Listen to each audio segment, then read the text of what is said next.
Ron Paul Institute for Peace and Prosperity welcomes you to 5 Minutes, 5 Issues. Starting in 5, 4, 3, 2, 1. Hello, I am Adam Dick, a Ron Paul Institute Senior Fellow. Let's start. Issue 1. Enough with all the complaints that United States President Donald Trump has not denounced racism sufficiently. What a president should do is stand up for the Constitution and ensure the government does not violate individual rights. One of those rights is the right to be racist. Issue 2. In last week's episode of 5 Minutes, 5 Issues, while discussing President Trump's declaration that he may use a military option against the Venezuela government, I said, nobody is even suggesting Venezuela poses any threat to America. Then, this week, two somebodies from the Trump administration did suggest it. In a joint press conference with the President of Colombia, U.S. Vice President Mike Pence said this: "A failed state in Venezuela will drive more illegal drug trafficking, with its murderous criminal consequences radiating outward. A failed state in Venezuela will drive more illegal migration, compromising our borders, damaging our economies. And ultimately, a failed state in Venezuela will endanger the well-being of all who call this hemisphere home."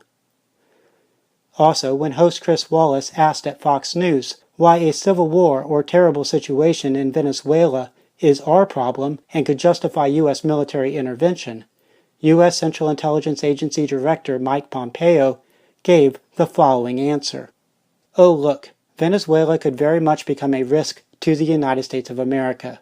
The Cubans are there, the Russians are there, the Iranians, Hezbollah are there. This is something that has a risk of getting to a very, very bad place.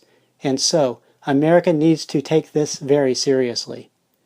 Pence and Pompeo's statements are reminiscent of the lead-up to the 2003 U.S. invasion of Iraq, when George W. Bush administration officials ran from microphone to microphone to promote fear of the Iraq government and scare Americans into supporting war.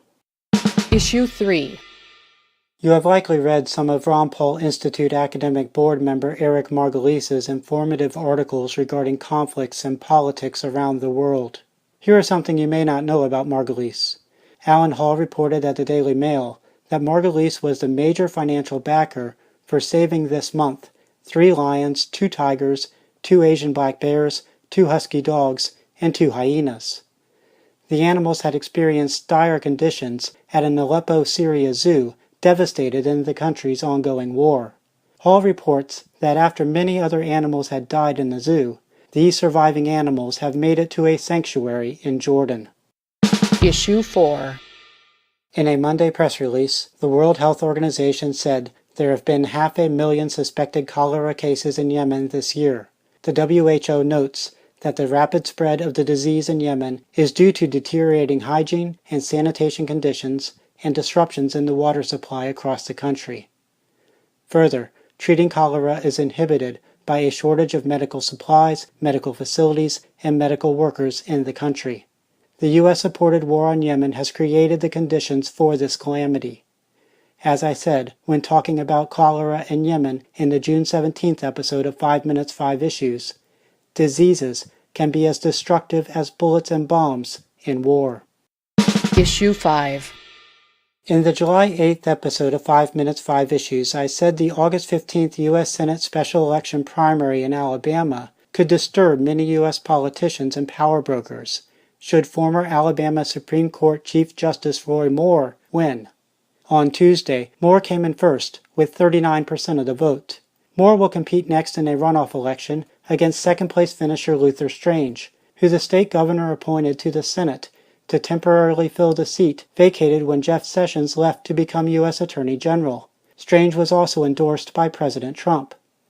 Commenting on the primary election results, Moore said, "The attempt by the silk-stocking Washington elitist to control the votes of the people of Alabama has failed."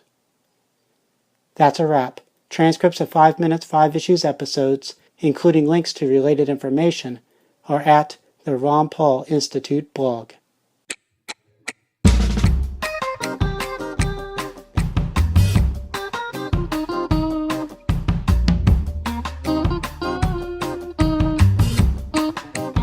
5, 4, 3, 2, 1.